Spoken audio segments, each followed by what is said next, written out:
Find the eigenvalues and eigenvector by hand for the following matrices. These are all 2 by 2, so the question must be done by hand. But then you can use MATLAB with the Jordan function to check your answers. So, of the following matrices, I only see one matrix. Okay, so we're going to do this matrix.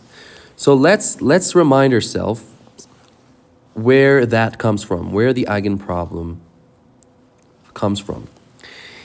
The eigenproblem seeks to find a transformation matrix A that when multiplied by some generic vector V, it's equal to just a scalar multiple of that vector V. Now, if you look at the left-hand side is matrix multiplication. The right-hand side is scalar multiplication. But we can make the right-hand side matrix multiplication by adding an I, which is the identity matrix, which wouldn't change, which would not change the value of the right-hand side. And obviously, this I has to be of the proper dimensions. So now what we can do is subtract the right-hand side to both sides of this equation, and we'd get this. If I factor out an A, if I factor out the V vector, I get this. Now, this can happen in two ways. Either V is equal to 0. This is the trivial solution, which most people think is boring. I think it's a solution. And then the other way that this can be 0 is if the determinant of this matrix is 0, meaning that it collapses to a lower dimension. And so it collapses the vector, even though the vector was not originally the 0 vector. And this is what we're interested in. So we have to find the determinant of this that makes this 0. So let's expand that. It's going to be the determinant of A, which they gave, 1, 2, and 6, 5. So 1, 2, 6, 5. Minus lambda, which is the value that we're trying to find, and the identity matrix that makes this thing defined, which is a 2 by 2. And all of that needs to be equal to 0. So let's try to do all the operations inside. And the first thing we do is we do the scalar multiplication by L, which just scales the identity matrix by lambda right here.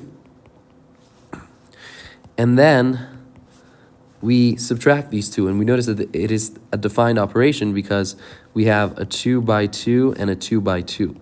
And so we can subtract, we have a corresponding subtraction for each entry. So we have a 1 minus lambda and a 6 minus 0, which is just 6, a 2 minus 0, which is just 2, and a 5 minus lambda right here. We close this, and this is all equal to 0. Now we find the determinant of this. Well, this is going to be this multiplied by this, and then minus this multiplied by this.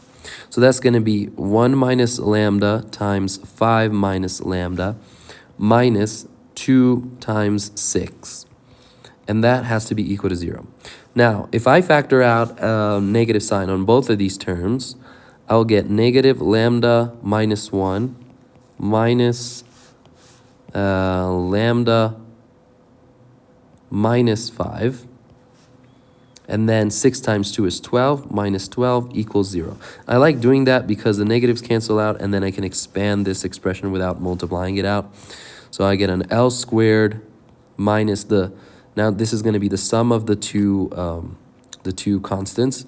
So negative 5 plus negative 1, that's negative 6 lambda, and then their product. So that's going to be 5 minus 12 equals 0. Well, now that we have this, I'm going to keep going right here. Let's see if we can factor that. We have an L lambda squared minus 6 lambda minus 7 is equal to 0. Okay, so I think if we put lambda minus lambda, let's see. If I put lambda minus 7 and lambda plus 1, their product is going to be negative 7, and their sum is going to be negative 6. So I know that lambda 1 can be 7, and lambda 2 can be negative 1. So now what I need to do is I need to find the eigenvectors. And the way to find the eigenvectors is to plug lambda back into the expression, this expression right here. So I'll show you how to do it for both lambdas. Let's start with for lambda 1 equals 7. So this is going to be 7 here.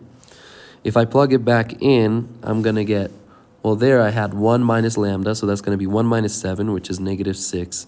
And then we have 6, 2, and 5 minus lambda, which is negative 2.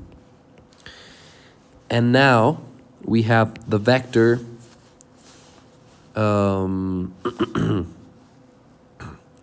we have some vector, which is our vector that corresponds to v in our expression. And we'll say that this has just values x and y. And that has to be equal to the 0 vector, because that's how we formulated the problem. See right here? There's the 0 vector, and then we have the v vector and the transformation matrix that we found. So now we're just trying to solve for that v. And there's a couple ways to do it. What I like to do here is to just substitute back the values. And you get negative 6x plus 6y equals 0, and 2x minus 2y equals 0. You notice that these are consistent, but it's an infinite number of solutions because this really doesn't constrain this system, because it's the same equation just scaled up and down.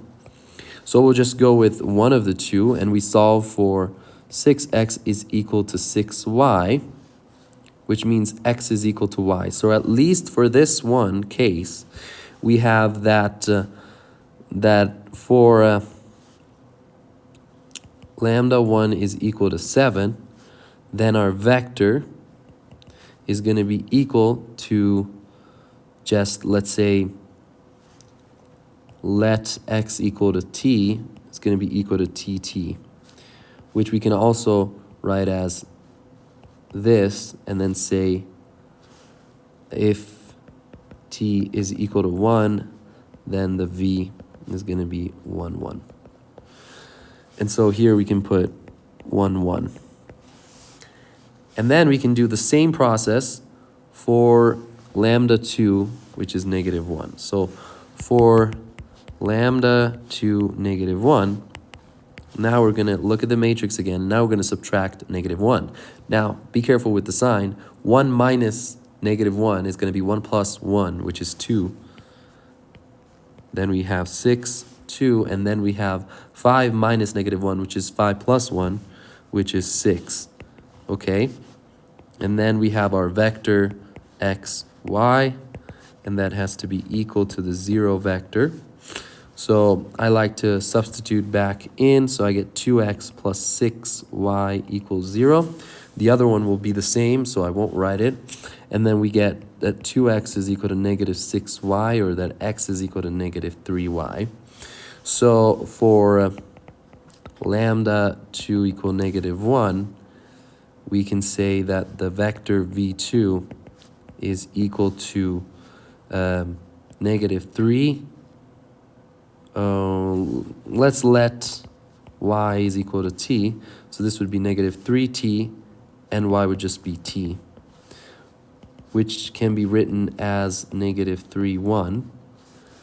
And if t is equal to 1, then v2 is going to be the vector negative 3 and 1. And we can write that over here, negative 3 and 1. Then I would go in MATLAB, and I would just put the Jordan of this. And you'd get the values, but you just have to remember that the Jordan outputs the vectors first. So when you execute this command that they're telling you to execute, these are going to be the vectors, and these are going to be the eigenvalues in a diagonal matrix. So you're going to have the eigenvalues that appear in the diagonal of a matrix. All right, so I hope you understand how this works, and I wish you good luck for this next quiz. I hope we all get 100. I'll see you next time.